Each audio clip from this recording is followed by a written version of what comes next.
पाक जिम्बाब्वे पहले टी20 मैच में पाकिस्तान ने मेजबान टीम को 57 रन से शिकस्त दे दी। जिम्बाब्वे की टीम 166 रन के ताकुब में 108 रन पर ढेर हो गई।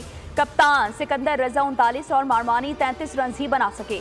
दीगर खिलाड़ी डबल फिगर में भी दाखिल न हो सके। सुफियान मुकीम और अबरार अहमद ने 3-3 विकेटें हासिल की।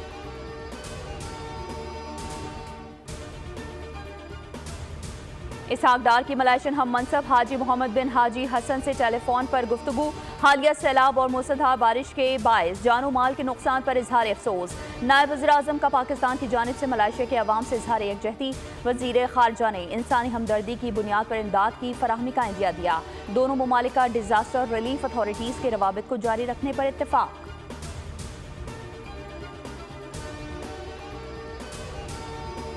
और चमन में खसरे की वबा ने कहर ढा दिया। एक ही रोज में 5 बच्चे जाँ बहक हो गए। सर्दी की शिद्दत बढ़ने के साथ ही खसरे के मरीजों में इजाफा होने लगा। महकमा सेहत की जानिब से ताहाल टीमें नहीं भेजी गईं, इलाका मकीनों का दावा।